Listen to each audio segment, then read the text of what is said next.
Okay, right, that's it a bit further back then. So I've got such a fat head. Here, on today's video, Simon's fat head. Okay, right, let's go. Hi everyone! Hi, and welcome back to Two Geordie Gays. Oh, don't like I'm that. not going to sing that up again. So, I guess we want to talk a little bit today on one of our first videos. How exciting is that? Yeah. Of Pride. And the reason being is today, if we've done this right, is Northern Pride. We are both going to be there in the what is predicted to be terrible weather. But hopefully beautiful sunshine.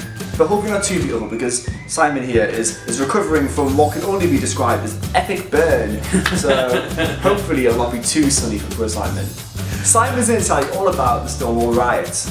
So the Stonewall riots 50 years ago on June 28th in New York. The Stonewall Inn was raided by some police, and it was some members, some patrons of that bar that took umbrage with this and decided, you know what, enough is enough. Took umbrage? Umbrage, what? It's a real word. Umbrage. It's a real word. You've thrown me off now. What's wrong with the word umbrage? Umbrage is such a weird word to use. It's a real, have you heard it before? What does it mean?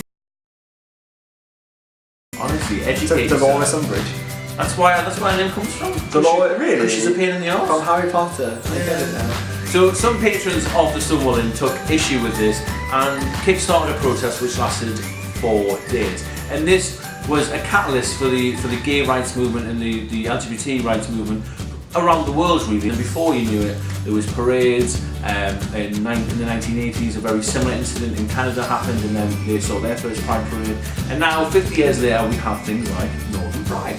Exactly, and it is super exciting. And next year we'll even have National Pride. That's right, yes, because National Pride is coming to Newcastle next year. So how exciting for that. So obviously, fingers crossed this time next year we'll be telling you all about that as well.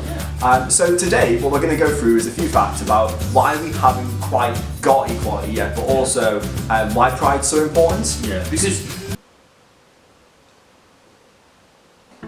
Number 1.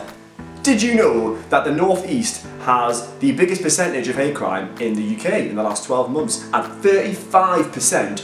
That is 10% higher than the second region. The second region is London. So this is a really important example of why we need Pride in Newcastle, I guess, and in the North East.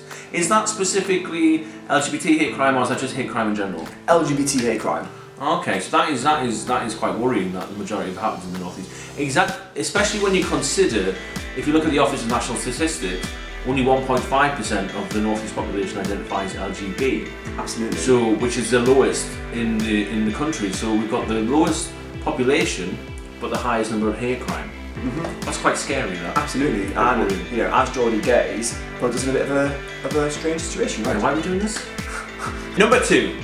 1 in 10 people have been reported being discriminated against because they're LGBT when looking to rent or buy a house. And this is even worse in Northern Ireland, where it is still legal to discriminate against somebody in this situation if they are trans. It's almost hard to believe that in 2019 that these things can still happen. Yeah, 100%. Almost hard to believe. One thing which I want to say is really important for us that fit under the queer umbrella, under the LGBTQ star umbrella, that even if an issue doesn't affect us directly, that we stand up for our siblings if they are trans, if they are non-binary, lesbian, gay, bisexual, and make sure that we're standing together in solidarity as a collective, because that's how we support each other, really. I completely agree. Fact number 3.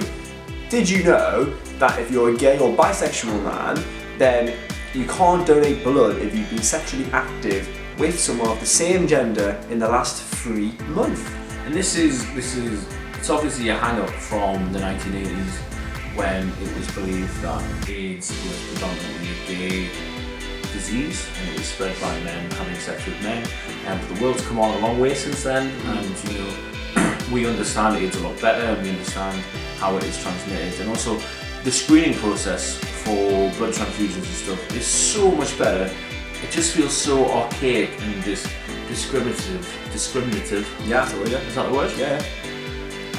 That we're made to wait this period of time. And you know, it's not fair. No. And there's a massive shortage of blood, and it feels like we're being told, oh, because you're gay, you're at higher risk of having a disease, which actually just really isn't true. No. So, not when you're inactive anyway. no, not like me. Number 4. 24% of homeless people are LGBT. Now, we've all heard the saying, you know, 1 in 10 people are gay or LGBT. If you look at the ONS statistics, it's actually more like 1 in 16, 1 in 17. But yet 1 in 4 of homeless are LGBT. And this is often cited, the reason, sorry, is often cited as being their sexuality that has led to them to be in that situation. Absolutely. We actually have a fantastic organisation in Newcastle, which is also in Manchester and London, called the Albert Kenny Trust, and they do some fantastic work in helping give temporary housing and rehoming LGBT youth in particular, but they also help change attitudes towards young LGBT people in the community. And it's a shame, isn't it? Because I personally was very fortunate with my family, but a lot of people, when they come out, their families actually disown them and throw them on the streets.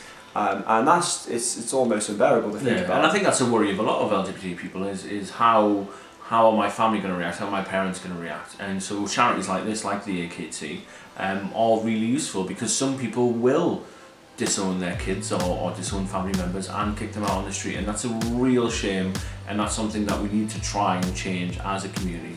And if you want to find out more about the Albert Kenny Trust as well, because we're doing a real promo right now, and there will be a link in the description. So please do follow that up. And so that's just 4 reasons why we think we still need Pride. But there are many, many more, and if you have any suggestions of what we can talk about in a future video, just drop us a comment down below with what you'd like to see. Absolutely. So thank you very much again. Drop us a subscribe. Hopefully we'll see you at Pride. Hopefully you're standing right next to us watching this video. Give us a hug. Give us a share on Facebook if you Don't can. hug me. I like my personal. Don't touch him. Give me a hug. I need the personal touch. But please do share our video. Please do like it. Thank you again for supporting us. And yeah, and join us next week when we will have an update of everything that happened at Pride. Just say something like number 1. Number 1. Number 1. Cool. Number 1. Bit more gay. Number 1. Is it more gay? Number 1. Number 1. That is number 1. Yeah. Anyway, say number 1 a few more times. Number 1. Bit more Geordie. Number 1. Now Geordie and gay. Number 1. Number 1. Sorry, I'm being a bit It's not recording. It's fine. Yeah. Okay, so Hashtag Dom Top.